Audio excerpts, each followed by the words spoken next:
After that, I gathered up my armor, stuffing it inside a book bag that I had started using to carry it around.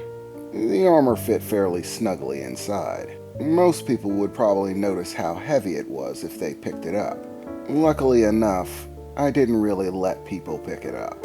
Apparently, this vampire hunt of Victor's took place in a small outskirts segment of a city. The city of New Dawn was a fairly bustling metropolis, but quite a trip away from New Star City. Apparently, this Alice Wallengar, the Mad Queen as he called her, apparently liked to bounce around her different estates, meaning she owned mansions, multiple of them.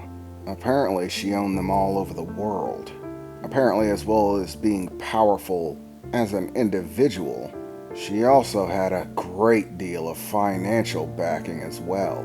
Actually, I didn't even really think about it when he initially started telling me the story. But the brew that me and my friends usually drink is called Wallengar's Best.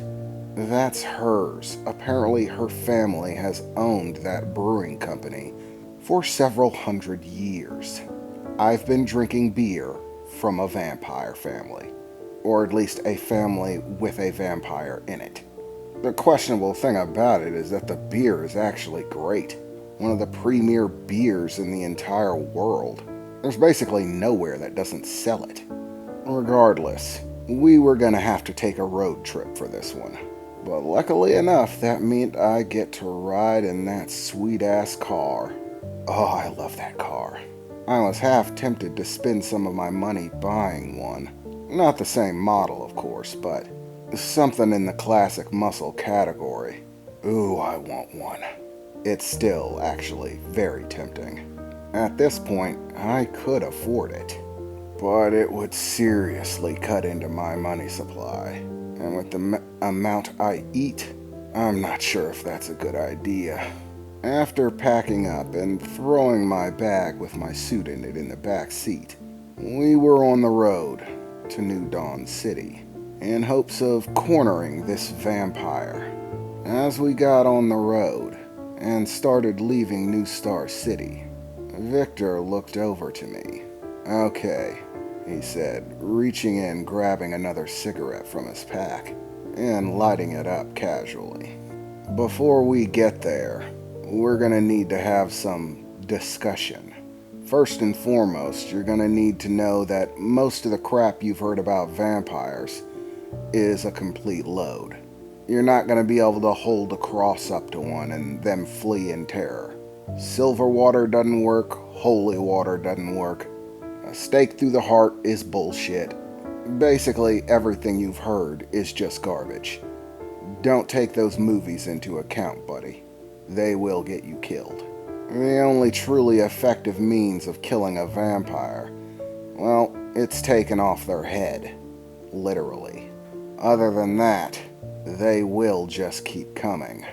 The fact that they can't deal with sunlight is actually real, though. But you have a fat chance of drawing a vampire out in the daytime. They tend to be gone long before anything like that happens. Now, that's the basic information on vampires that you're going to need to deal with this. But that hardly covers Alice Wallengard. "Yeah," I replied. "I get it. She's crazy strong. And from what you say, just crazy," I replied, rolling down the window on my side of the car to get a little breather from his cigarette. "Kevin, you don't know the half of it. Everything about Alice Wallengard is complete insanity. None of it makes sense. Contradicting information, impossible facts, things that defy all sense of reason. In this world and the way things are supposed to work, Alice Wallengard breaks all those rules. There are people that say that her power completely shatters the standard, that it doesn't work the way it should, that nothing works the way it should, that In all basic senses of the word, it's madness. Just to give you a little sample of the craziness that I'm talking about, I'm going to give you a little information about Alice Wallengard. And after you hear it, I'll see if you're shitting bricks or not. And trust me, this shit gets crazy. Fun fact about Alice Wallengard, number 1. The earliest records of the Mad Queen, Alice Wallengard, stretch all the way back to the 1600s, where there were a number of large-scale, brutal massacres of large groups of paladins, holy knights, people meant to enforce the will of God or destroy evil in the world, and only ended up in a pile of broken and bloody bits for all the trouble they put into it. Okay, I replied, but that still just fits the basic description you already told me about her.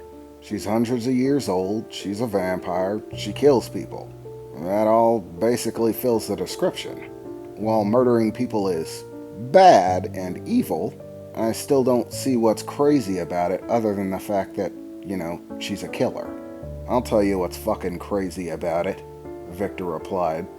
Quite simply, we have very clear and distinguished records of Alice Wallengard's birth.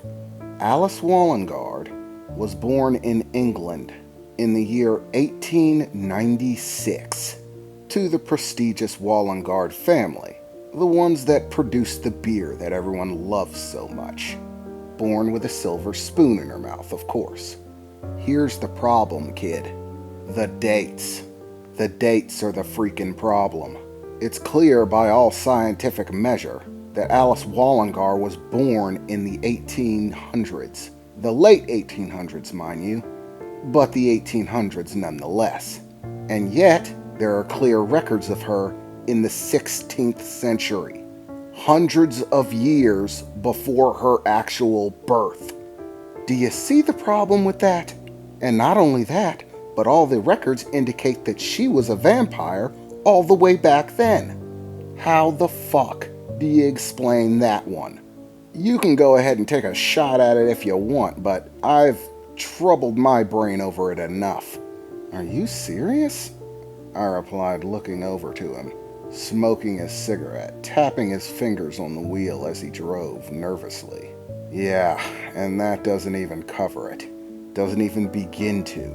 That's a small fraction of the madness that circulates around Alice Wallengard and the supposed events she's been involved in. None of it makes sense. Let me drop another fun fact on you. Did you know that Alice Wallengard is actually the centerpiece for a very popular story? The story of Alice in Wonderland. That's her.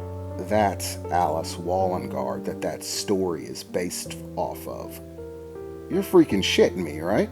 I replied, looking at him in astonishment. You can't be serious. That childish little story about a girl going to play hero in a magical land is based off of Alice Wallengard.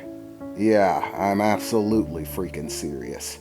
Only the reality of the situation is far different from the fabled story that everyone's heard so much. Wonderland is a real place, guy. 100% real. It's one of the many realms that one can access if you have magical abilities and resources, of course.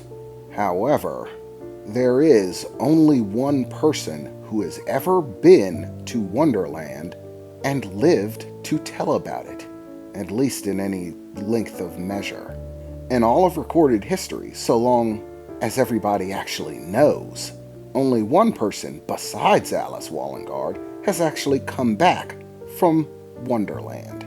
They lived for all of about 20 seconds after they came back, which tends to be the case when your top half is no longer connected to your bottom half. And that was a very experienced and highly spoken of magic wielder. And the only words that they could gargle out in between their own blood were, "Fear the White Rabbit."